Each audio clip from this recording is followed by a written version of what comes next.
The Buccaneers schedule is officially released, and we break it all down for you right now. That and more on today's episode of Locked On Bucs.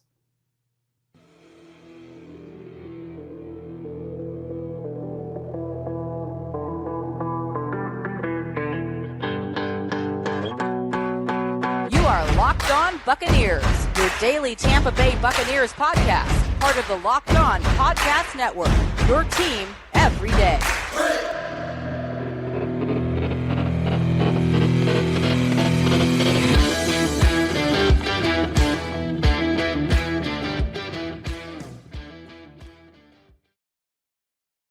What's up, and welcome to the Locked On Bucs podcast, part of the Locked On Podcast Network, your team every day. We are your daily podcast covering the Tampa Bay Buccaneers. Please subscribe or follow for free on YouTube or wherever you listen to podcasts, so you always get the latest episodes when they drop. And now you can find us on the SiriusXM app. I am James Yarcho, deputy editor of SB Nation's BucsNation.com, joined by my co-host, Mr. David Harrison. You can find his work over at BucsGameDay.com, part of Sports Illustrated's Fan Nation. And of course, you can follow everything on Twitter at Locked On Bucs, at JYarcho_Bucs, and at DHarrison82. Thank you, everybody out there, for making Locked On Bucs your first listen or your first view today and every day, especially tonight. Schedule release night, Thursday, May 11th at 8 o'clock p.m. Eastern Time. The NFL schedule was released. Of course, we had your traditional leaks coming out pretty much all throughout the day. And honestly, James, most of the leaks that we got throughout the day were pretty accurate. We didn't get the entire schedule ahead of time, but the leaks that we did get were pretty accurate. So, again, this schedule is now officially official. You can screenshot this. You can do whatever you want with it. Make it your handy dandy iPad wallpaper, or what. I don't think it would work for an iPhone. But here we go. Here is your Tampa Bay Buccaneers schedule first and foremost before we dive into the rich details of this thing. Week 1, the Buccaneers will be starting the season at Minnesota, 1 o'clock on CBS. Week 2, back at home versus the Chicago Bears and Justin Fields, Ohio State Buckeye legendary quarterback, 1 o'clock p.m. on Fox. All of these times, are Eastern time. That will be on Fox. Week 3, we've got Monday Night Football at home against the Philadelphia Eagles, 8:20 p.m. on ESPN. Yes, James predicted it. Here are James's flowers. Everybody, round of applause. Do it silently. We're going to continue with the show. Week 4, the Buccaneers are traveling to New Orleans, where they have really dry chicken in the press box. I don't know why you care, but I just felt like you needed to know that. 1 p.m. Eastern time on Fox as well. Week 5 is the bye week. Week 5 is the bye week. Yikes. Week 5 is the bye week. Week 6 at home versus Detroit. Week 7 at home versus Atlanta. Week 8 on the road in Buffalo for Thursday Night Football, which is actually really good timing. You don't want to go to Buffalo past like week 10. But week 8 in Buffalo for Thursday Night Football, 8:20 p.m. on Amazon Prime. Week 9 in Houston, 1 o'clock, CBS against the Fighting Bryce Youngs. Or no, CJ Strouds. Yeah. So the Bucs get to beat up 2 Buckeye quarterbacks. Moving on to the second half of the season, week 10 at home against the Tennessee Titans. That'll be at 1 o'clock on CBS. Week 11 at San Francisco, returning to the scene of the crime where Brock Purdy just absolutely dismantled Tampa. That's at 4:05 on Fox. Week 12, Thanksgiving weekend at the Indianapolis Colts, 1 o'clock on CBS, taking on Anthony Richardson and Jonathan Taylor over there.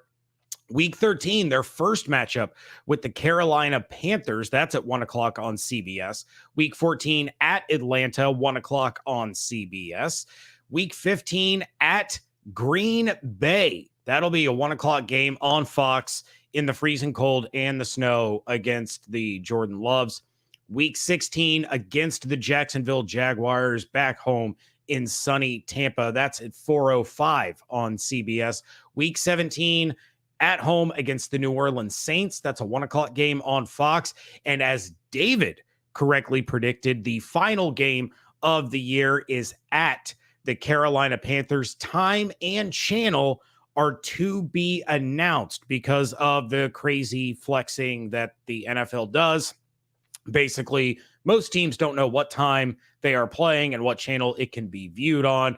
But yeah, David, we did all of our schedule predictions. We each got one right. So I would say that that's pretty good. Yeah, I mean, I'll take when you talk about schedule predictions, you miss one, you miss two, and it pretty much throws everything else out of whack as well. So there's like 112,000 possible combinations. So yeah. I will take us each getting one. I'll take one correct answer. Desperate for Greatness in the live chat said, don't like the early bye week. I think everybody involved will agree. I mean, you're basically just getting your season started, and then you got to take a whole week off, and, players aren't going to appreciate that either. But, it is what it is. Someone's got to get that week 5 bye, right? It's got to be someone. You have a 1 in 32 chance to be, that someone. And obviously there's multiple teams even getting that week 5 bye week. So, but the season will be starting, James, with the Minnesota Vikings. It will be starting on the road. They will be in Minneapolis. And I will say this is going to be purely selfish. Originally, I would have actually liked this idea, and potentially I would have, there's some conflicts sometimes in my schedule. Am I going to cover the Commanders games? Am I going to cover the Buccaneers games in person? I live in Virginia, so the home games are obviously kind of default for the Commanders. My best friend lives in Minneapolis, right outside Minneapolis. So this is definitely obviously a very tempting opportunity for me to go visit my best friend, also write it off as a business expense. That's okay. It happens. But they're moving in August to Denver, which is fine because the Washington Commanders go to Denver in week 2 of the NFL season. So that's good for me. So I no longer care about going to the Vikings game from a personal standpoint. But here's what I will say. The Minnesota Vikings were frauds last year. I know they won 13 games. That's great. Congratulations. You are what your record says you are, except for when you aren't what your record says you aren't. And the Minnesota Vikings were not a 13-win team last year. And I'm really, really looking forward, James, in this matchup I'm really looking forward to the opportunity to see not only Arizona State legend running back Rachaad White do some damage in this Minnesota Vikings defense. I'm also looking forward to seeing Florida State legend Dalvin Cook get his opportunity to do some damage against the Minnesota Vikings with the Tampa Bay Buccaneers. That's a bold prediction in our schedule release reaction episode. Did you just predict that Dalvin Cook was going to be with the Buccaneers? I may have. That kind of came out of nowhere. I think the most intriguing thing to me in this game is how will Carlton Davis match up against Justin Jefferson? Without apology, without shame, without hesitation, will sit here and pound the table that Justin Jefferson is hands down the best wide receiver in the NFL. People like to make arguments. I know a lot of people are going to agree with me, but there are going to be some out there that are going to say, no, Jefferson is not that dude yet. No, he absolutely is. Justin Jefferson is unbelievably amazing. Now, Carlton Davis played really well against some of the other top receivers in the NFL last year, mainly Jamar Chase, who I would put in the top 3. So seeing that matchup right out of the gate is going to be really interesting. And I think Carlton Davis has the opportunity to kind of emerge as one of the top leaders on this defense if he can come out there and make a statement against a guy like Jefferson. Matching up with him, is he going to follow him all over the place? Are they going to move Jefferson around to match him up against, Jamel Dean, who I think could hold his own, but are they going to line him up against like Zion McCollum in the slot? That could be terrifying. So it'll be really interesting to see. I'm sure the Buccaneers are going to be underdogs in that one, but it'll be a fun way to start the season.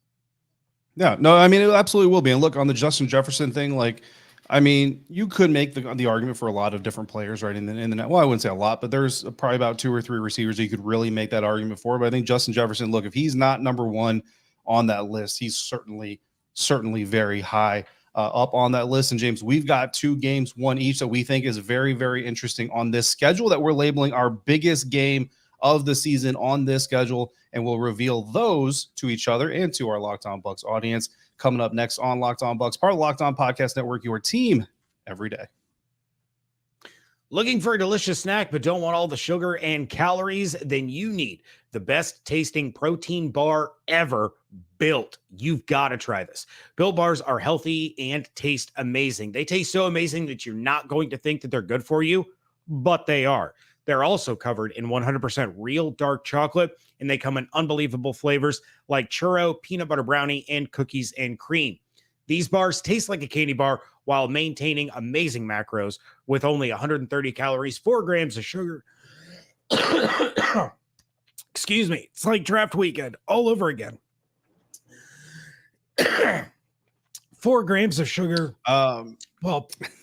Take I got you. So Built Bars only have 130 calories, only 4 grams of sugar, and they bring 17 grams of protein. And you can get them at your local Walmart or your local Sam's Club or delivered straight to your door. If you head to Walmart, go to the pharmacy section and grab yourself a 4-bar box of cookies and cream, double chocolate, or coconut puff. If you're near a Sam's Club, head on in there and get a 13-bar box of brownie batter puff or churro puff.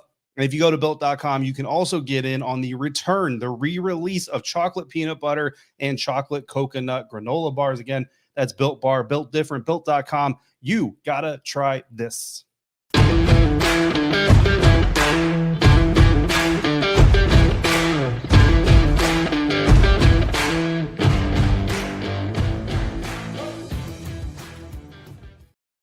Thanks again for making Locked On Bucs your first listen or your first view every single day, especially today, especially tonight on the night of the NFL schedule release. And shout out to all the everydayers out there joining us 5 days a week. This is our final episode of the week. This is our Friday episode. We will be back Monday with a full-blown, way too early schedule prediction, win-loss prediction. If you've got your win-loss prediction, drop it right now in the live chat or in the comments or in all the multitude of ways that you can reach out to us. And we will share as many of those predictions as we can when we get to Monday's episode. James, every schedule has their ebbs and flows, right? Some of the good moments, some of the bad moments. There's always stretches that seem tougher or easier than others, but there's also the big games in the NFL schedule that you kind of look back on and say, this is the game.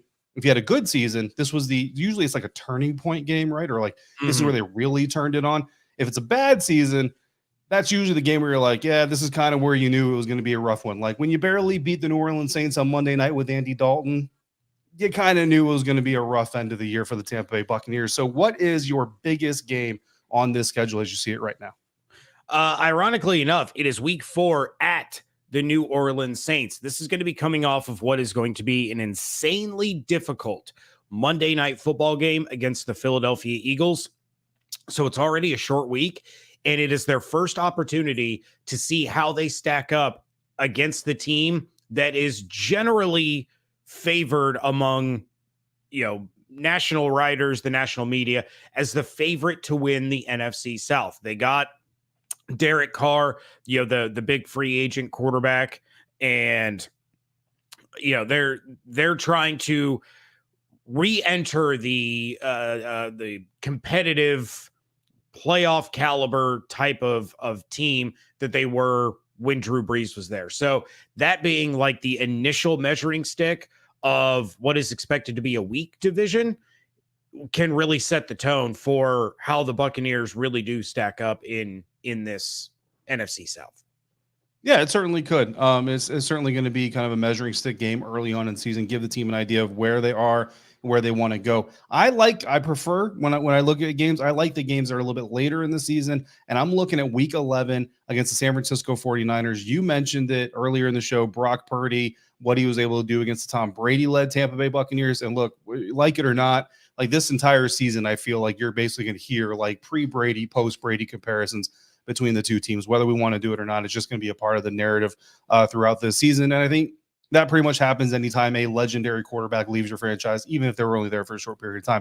But I think by week 11, Dave Canales is going to be comfortable in his position. The quarterback hopefully is going to be experienced and solidified at least a little bit in their position. And we're really going to have an idea of what this offense wants to do. And they're really going to have an opportunity to really kind of put it all together. And this will be a big measuring stick test game against a team that is expected to once again compete for an NFL playoff spot. And assuming that all the reports of Brock Purdy are accurate, he will, in theory, be on the field leading the 49ers once again. So those are our biggest games at first blush, at first look at this schedule. But, James, we've also got toughest and easiest stretches of this one. Kevin in the live chat says one home game between weeks 8 and 12 stands out to him. But is that your weakest stretch in this schedule?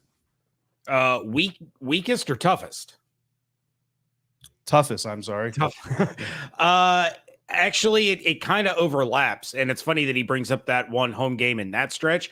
My toughest stretch is weeks 11 through 15. That is when they are at the 49ers, at the Colts, home against the Panthers, at the Falcons, at the Packers. Now, you may look at that and think, well, the Panthers have a rookie quarterback. They have Frank Reich as their head coach. Are they going to be that tough? The Falcons, they have Desmond Ridder at quarterback, but they invested a lot of money on the defensive side of the ball, are they really going to be that tough?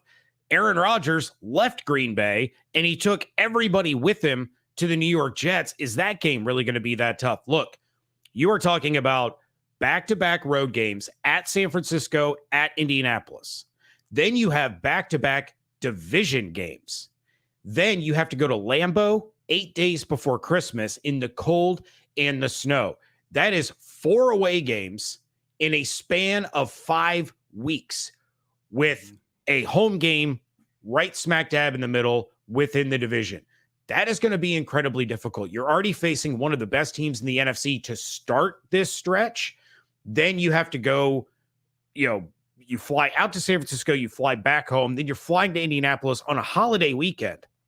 Then you're back home, you get to play, then you're to Atlanta, short trip, but then you're flying all the way up to Green Bay. That's going to be a tough road to hoe.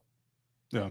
No, absolutely. I think you have a lot of valid points there, and it certainly is a tough stretch for the Buccaneers. The only reason I'm not as scared of week 8 to 12 as maybe I even should be is because I went to Houston last year. And look, CJ Stroud, Ohio State guy, all the sport in the world. Good luck out there to you, buddy. Houston's not a tough venue to play in right now, guys. Now, again, D'Amico Ryans, maybe that changes a little bit, but I don't think it's going to change that much. Houston, I mean, I'm pretty sure there was more noise in the press box than there was in the stadium when I was in Houston. That was a rough scene, ladies and gentlemen. My toughest schedule, James, or my toughest stretch for this schedule right now is actually week 1 through 4.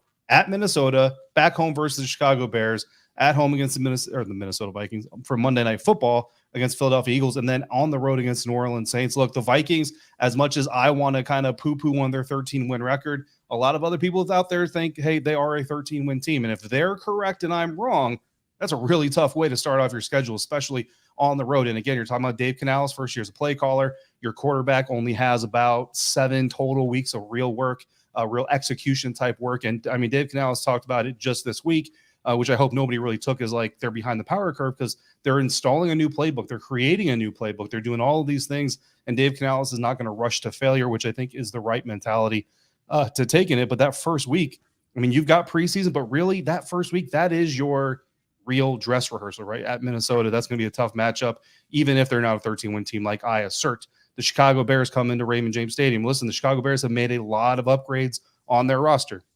I'm not ready to say they're a world beater, but I do think they are going to be a playoff contender this season. If they're a playoff contender, the Bucs are a playoff contender. I believe they can be. That's going to be a team, a matchup of 2 teams that are looking for playoff spots. Philly, I mean, come on. We already know what that is, and it's Monday Night Football. And then on the road against the New Orleans Saints, that's always a tough matchup. And look, if you come out of those first 4 weeks 1-3, and I mean, you look at this, like, could you see the Buccaneers going 1-3 in the stretch? Absolutely. Well, how could you not see the possibility of the Buccaneers going 1-3? You go 1-3 through this stretch, it's going to be really hard to get into the rest of the season. A lot of doubt. There's going to be a lot of questions, a lot of tough questions they get asked in these press conferences.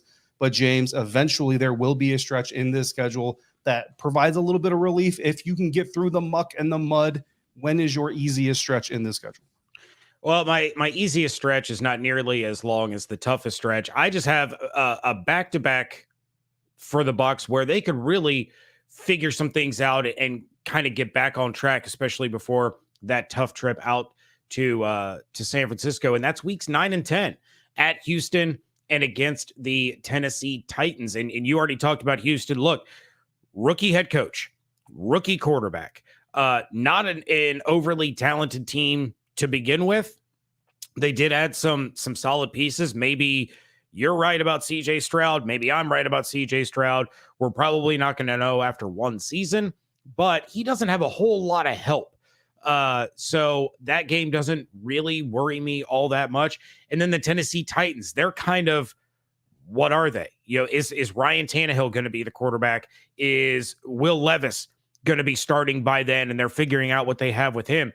Yeah, you got Derrick Henry, but, again, not an overly scary team, which is why their continued success the last couple of years by not having a ton of talent is all the more impressive as to what Mike Vrabel has done as the head coach of that football team. So that's the scariest part of that matchup is Vrabel, because he is such a good head coach.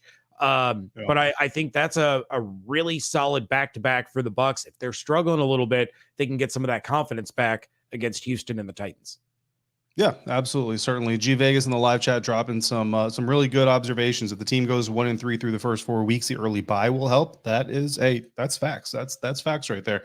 And if they're 3-1 going into the bye, well, hey, at least you can be happy going on vacation for a week. And getting the Eagles early since they have a new defense coordinator could also be beneficial. Yeah, I mean, certainly that could also be beneficial. Anytime you have a new coordinator, it'll be interesting because almost like, I won't say weakness, because that's, for lack of a better word, I'll say weakness, right? New offensive coordinator on new defense coordinator. Again, not trying to throw shade on either of those guys because I think they're fully competent. But, if you had to call it something, you call it a weakness. Here's evidence. Have you guys ever wondered if the Locked On Bucs podcast doesn't actually, like we say all the time, like we don't really talk about what each of us is going to say throughout the planning of the show? Here's your evidence. James' toughest stretch of the schedule, week 11 through 15. My easiest stretch of the schedule, weeks 12 through 15 at Indianapolis versus Carolina, at the Atlanta Falcons, at the Green Bay Packers. And here's why. I'm not scared of Gardner Minshew and the Indianapolis Colts. And you know what? If Anthony Richardson is starting by week 12, it's because things aren't going very well for Indy. So I'm not worried about that. Versus Carolina, look, there's some good things happening there. I think they're in progress of developing something, but I'm not really worried about them. Even with Bryce Young, I'm not really too scared of that. Again, if that's one of those games where I'll say it right now, week 13, if the Bucs lose, it's because the Bucs lost, not because the Panthers ran them out of their own house. The Atlanta Falcons, by then we could be seeing Taylor Heineke. That will be a fun week leading up to that game if that's the case, because I'm very familiar with Taylor Heineke. Love the dude, but guess what? So is Carlton Davis. He's going to love that dude too. And then finally at the Green Bay Packers, look, I'm just not going to be sold on Jordan Love until Jordan Love gives me a reason to buy into him. That's just, that might not be fair, but that just kind of is what it is. So to me, I don't really see a whole lot of scary threats there. Yes, divisional matchups are always tough. So, give that a big grain of salt. But even in the conditions, honestly, I almost look at making a young quarterback-led Green Bay Packers offense one-dimensional if the weather is bad as an advantage. And it very well could be. And we'll have to store this away in the Locked On Bucs files to revisit. By the way, Anthony Richardson's going to start week 1. He's going to start the whole season. Yikes. Book it. Yikes. Book it. Hey, we are going to look better. We are going to look into our crystal ball and tell you what you came to this show to find out. And that is when you should dust off old Bucko Bruce for the throwback game. That's coming up next here on Locked On Bucs.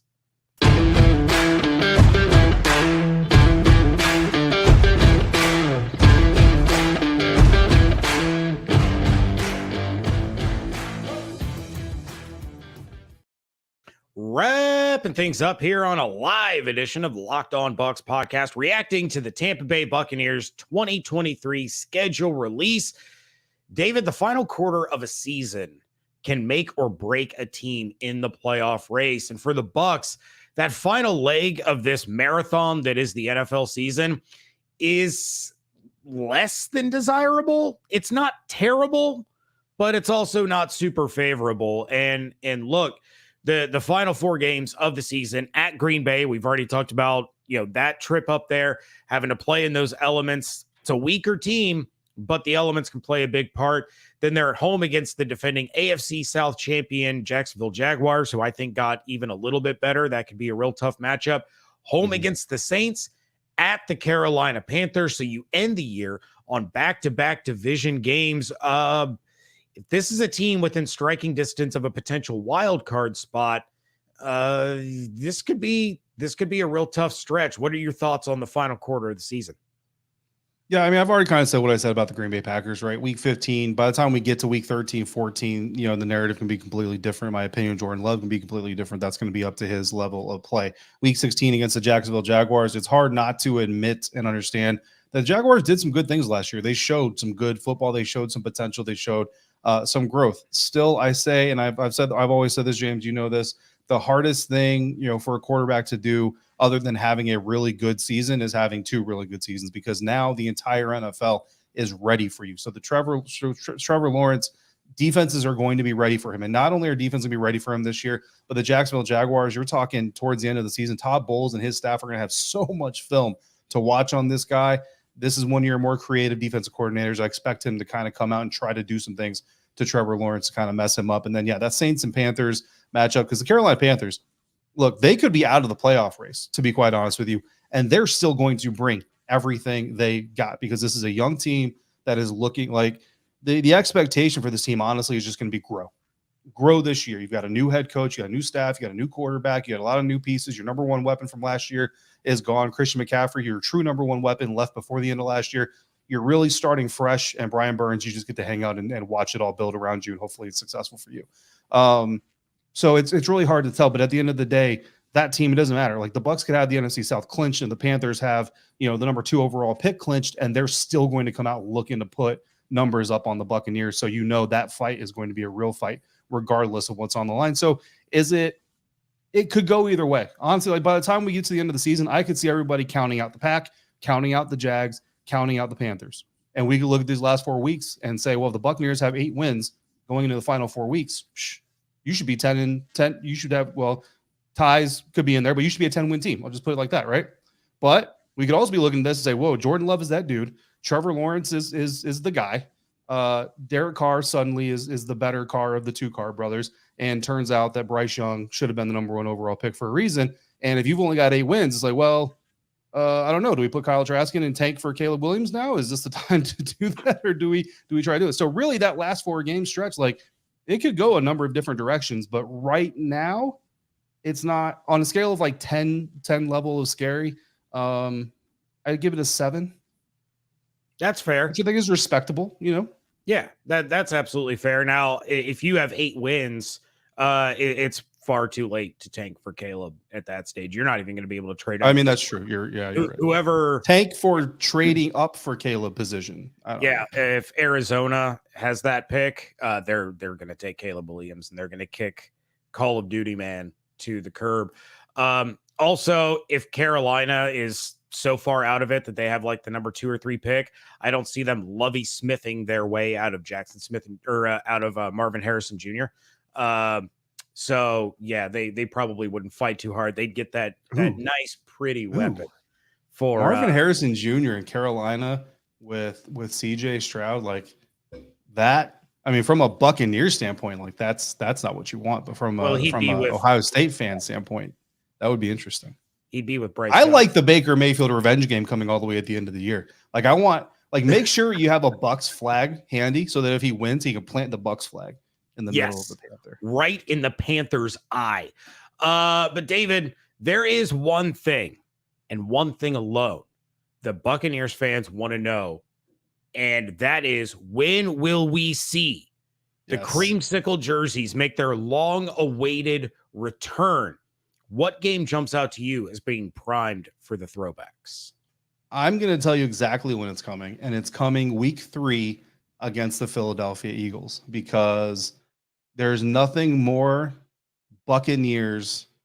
I don't say nothing more, but at a certain point, you know what I'm talking about. There was nothing more Buccaneer than to be an underdog against the Philadelphia Eagles and just demolish them. You know what I mean? So that's what I want to see happen. And I would love to see a pick 6. And I know that the pick 6 that we all loved wasn't in the creamsicles, but I don't care.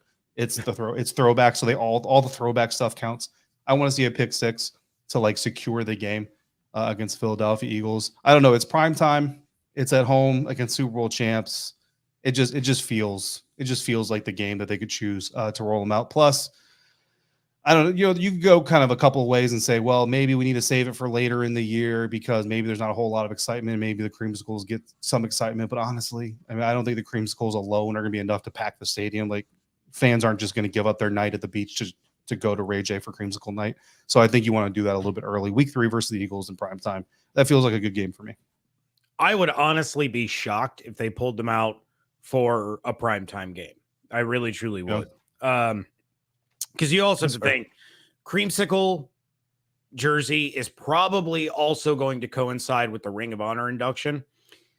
You know what? I didn't even think about that. Real quick, I want you to finish that thought because it's very valid, but I want to throw out this throwaway thought that I have first so that your valid thought can take over. I wanted to go with week 10 versus the Titans in hopes that maybe the Titans would go Oilers and the Bucs would go creamsicles. But again, the road team wearing throwbacks along with the home team, I don't know, how likely that is. Yeah, well, and all I was going to say was we're not going to get into the speculation of who we think is going into the Ring of Honor this year. Joey Galloway. No. Although I do love Joey Galloway. It could be Brady. Brady's being honored week one against or with New England. How nice of them to honor the Buccaneers Super Bowl winning quarterback. Very nice. Could be Gerald McCoy, could be Simeon Rice, could be James Wilder. If you're going to bust out the creamsicles, now is the time to finally put James Wilder where he belongs. But I see this as being week 6 against the Detroit Lions. You have the throwback jerseys. You have the throwback to the black and blue division. You have a bye week to ramp up 2 weeks worth of hype for the return of the creamsicles. And I don't know. To me, it seems like the best fit. I wouldn't want it to be against a division opponent. In fact, when they first started busting these back out, it was Josh Freeman's first game where he led a comeback against the Aaron Rodgers Green Bay Packers in these throwbacks.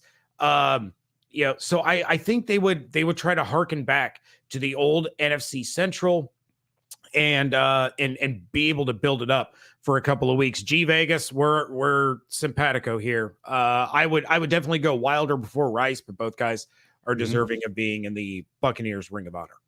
I like the way you think, actually. I'm changing my answer week 2 versus the Bears, not because I think it's going to actually happen, but because it's the only other home game against a former NFC Central opponent. So that's really all I got left. But no, I'm fully on board with week 6 now against the Detroit Lions. That makes a lot of sense. Plus, by then, maybe the Detroit Lions will release Amon-Ra St. Brown and the Bucs can pick him up, and it could be a revenge game. I want all these teams to release like their best players so the Bucs can pick them up and just make it I was wondering how you were putting Dalvin Cook on the Buccaneers. I figured you had a No, listen, there is actually, this isn't Locked On Vikings, but there are actually supposedly solid rumors, and there have been throughout the offseason, that the Vikings are thinking about cutting Dalvin Cook. That there's been rumors that they've discussed or tried to discuss trades, and that just basically isn't happening. Maybe it's because of salary, I don't know, but there is a legitimate, again, I don't know, we have to ask Luke Braun, host of Locked On Vikings, how legitimate it really is, but there is a trend of thought that people think the Vikings could release Dalvin Cook. And listen, there have been rumors that the Buccaneers are flirting with Ezekiel Elliott. Well, again, if they're not pulling the trigger on bringing in Zeke yet, why could they be waiting? Maybe they're waiting for another back. If they're waiting for another back, could it be Dalvin Cook? It could. It could not be, but it also could be. That's all I'm saying. And I just love throwing out there to Bucs fans that maybe Dalvin Cook becomes a Buccaneer after all. Well, he would have to change his number again because there's no single digits available. But that is going to do it for this episode. We will be back on Monday with our full, way too early win-loss predictions. That and much. Wait. This has to go up. G a Vegas. Baker with a cook. G Vegas throwing out the show in style. Good job. Bravo, sir. Bravo. Well done. All right. We want to thank each and every one of you for making Locked On Bucs your first listen or view every day. Shout out to everyone in the live chat, Destined for Greatness, Kevin, G Vegas, all you guys. You've been fantastic. And thank you to our everydayers. Make sure you're checking out everything that David is doing over at BucsGameDay.com. Check out my work over at BucsNation.com. Follow everything on Twitter at Locked On Bucs, at JYarcho_Bucs, and at DHarrison82. Hope you all have an absolutely outstanding weekend. Happy Mother's Day to all of you mothers out there. We appreciate you on more than just Mother's Day, but Mother's Day is your day, so enjoy it. Fire the cannons. We thank you so much for joining us right here on Locked On Bucs, part of the Locked On Podcast Network, your team every day.